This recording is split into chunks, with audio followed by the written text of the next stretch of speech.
മന്ത്രി കെ രാധാകൃഷ്ണൻ ലോക്സഭയിലേക്ക് പോകുമ്പോൾ ചേലക്കര ഉപതെരഞ്ഞെടുപ്പിന് തയ്യാറെടുക്കുകയാണ്. 5 തവണ തുടർച്ചയായി മണ്ഡലം വിജയിച്ചു നിലനിർത്താൻ കഴിഞ്ഞ LDF അതിന് തന്നെ തയ്യാറെടുക്കുമ്പോൾ ചേലക്കര തിരികെ പിടിക്കാനുള്ള മുന്നൊരുക്കത്തിലാണ് UDFും. ലോക്സഭാ തെരഞ്ഞെടുപ്പിൽ വോട്ട് വിഹിതം ഇരട്ടിയാക്കിയ ഒരു പ്രതീക്ഷയും NDAക്കുണ്ട്.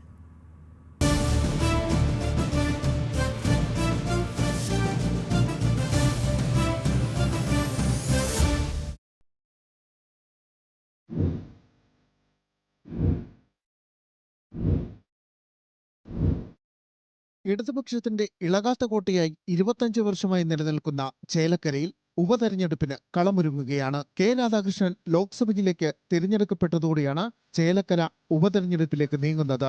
1996 തുടങ്ങിയ വിജയ പരമ്പര ഇക്കുറിയും ആവർത്തിക്കാമെന്നാണ് LDF കണക്കുകൂട്ടൽ. ലോക്സഭാ തെരഞ്ഞെടുപ്പിൽ സംസ്ഥാനത്താകെ അലയടിച്ച അനുകൂല തരംഗത്തിലും തൃശൂരിൽ അടിപതറിയ UDF ചേലക്കരയിലൂടെ അഭിമാനം വീണ്ടെടുക്കാമെന്ന് പ്രതീക്ഷിക്കുന്നു. തൃശൂരിലെ വിജയം ചേലക്കരയിലും ആവർത്തിക്കാമെന്നാണ് BJP കരുതുന്നത്.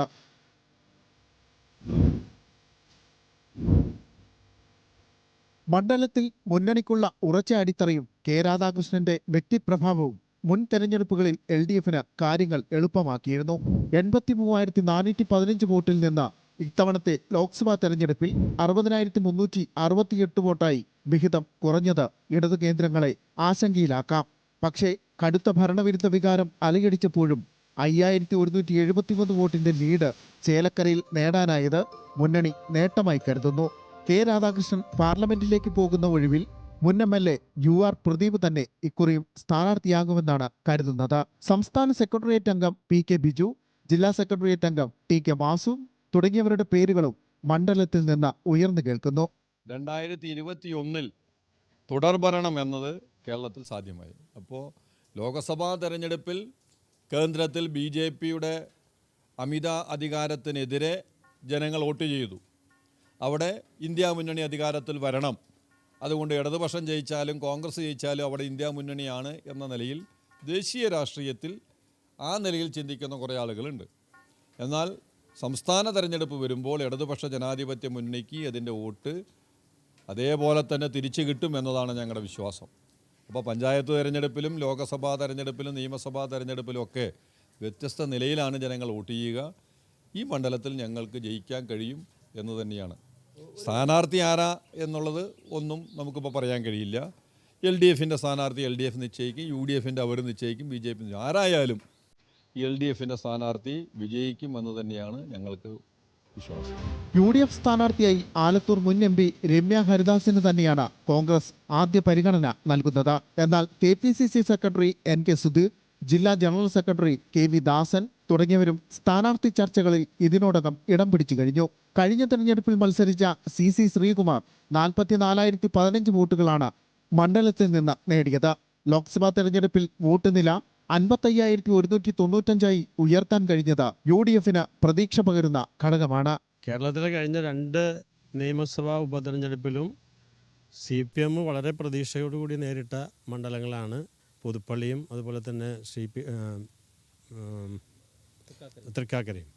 ആ തൃക്കാക്കരയിൽ അവർ അട്ടിമറി വിജയം പ്രതീക്ഷിച്ചാണ്. പക്ഷേ അവിടെ അവർ വിചാരിച്ചേക്കാളും ഇരട്ടി വോട്ട് കൊണ്ടാണ് UDF ജയിച്ചത്. അതുകൊണ്ട് ഉപതെരഞ്ഞെടുപ്പുകളൊന്നും CPM പറയുന്ന പോലെയുള്ള റിസൾട്ടൊന്നും ഉണ്ടാകണമെന്നില്ല. ഇന്ത്യൻ നാഷണൽ കോൺഗ്രസിൻ്റെ നേതൃത്വത്തിൽ UDFൻ്റെ നേതൃത്വത്തിൽ ഏറ്റവും നന്നായിട്ട് ഗ്രാസ് റൂട്ട് ലെവലിൽ പ്രവർത്തിച്ചു കഴിഞ്ഞാൽ വിജയിക്കാൻ പറ്റാവുന്ന ഏത് മണ്ഡലമേ ഉള്ളൂ. അതിന് യാതൊരു തർക്കവുമില്ല. ലോക്സഭാ തെരഞ്ഞെടുപ്പിൽ 28,974 വോട്ടാണ് NDA മണ്ഡലത്തിൽ നിന്ന് നേടിയത്. 24,045 വോട്ട് നേടിയ 2021 നിയമസഭാ തെരഞ്ഞെടുപ്പിനേക്കാൾ 4,929 വോട്ട് മാത്രമാണ് അധികമായി കൈവരിക്കാനായതെങ്കിലും ജില്ലയിലുടനീളം നേടിയ വോട്ട് വിഹിതത്തിലെ വർധന ചേലക്കരയിലും തുണയാകുമെന്നാണ് മുന്നണിയുടെ കണക്കുകൂട്ടൽ. ലോക്സഭാ സ്ഥാനാർത്ഥിയായിരുന്ന ഡോക്ടർ TN സരസുവിന്റെ പേര് ഉപതെരഞ്ഞെടുപ്പിലും ഉയർന്നു കേൾക്കുമ്പോൾ സംസ്ഥാന ജനറൽ സെക്രട്ടറി PK സുധീറിന്റെയും പട്ടികമോർച്ച നേതാവ് ഷാജിമോൻ വട്ടേക്കാടിന്റെയും പേരുകളും BJPയുടെ പരിഗണനയിലുണ്ട്.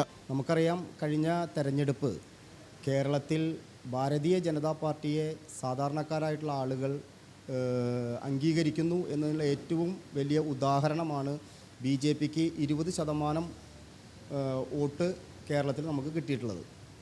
നമ്മളെ സംബന്ധിച്ചിടത്തോളം ചേലക്കര മണ്ഡലത്തിൽ ആലത്തൂർ ലോക്സഭാ മണ്ഡലത്തിൽ തന്നെ കഴിഞ്ഞ ലോക്സഭാ തെരഞ്ഞെടുപ്പിൽ 1,00,000 വോട്ടിനടുത്ത് എത്താൻ പറ്റിയിട്ടുള്ള മണ്ഡലം എന്ന് പറയുന്നത് ആലത്തൂർ ലോക്സഭാ മണ്ഡലമാണ്. ഇതിൽ ചേലക്കര മണ്ഡലത്തിനെ സംബന്ധിച്ചിടത്തോളം ചേലക്കര BJP വളർന്നുകൊണ്ടിരിക്കുന്ന ഒരു മണ്ഡലമാണ് ചേലക്കര. BJPക്ക് ഇപ്പോൾ ഏകദേശം 30,000-ഓളം അടുത്ത് വോട്ട് ഇന്ന് ചേലക്കരയിലുണ്ട്. തീർച്ചയായും ഈ തെരഞ്ഞെടുപ്പിൽ ഭാരതീയ ജനതാ പാർട്ടി NDA സഖ്യം ചേലക്കരയിൽ MLA സൃഷ്ടിക്കും എന്നുള്ള രീതിയിലാണ് ഞങ്ങൾ പ്രവർത്തിച്ചുകൊണ്ടിരിക്കുന്നത്. 1965 നിലവിൽ വന്ന ചേലക്കര മണ്ഡലത്തിൽ നടന്ന 16 തിരഞ്ഞെടുപ്പുകളിൽ 8 തവണ LDFും 6 തവണ UDFുമാണ് വിജയിച്ചത്.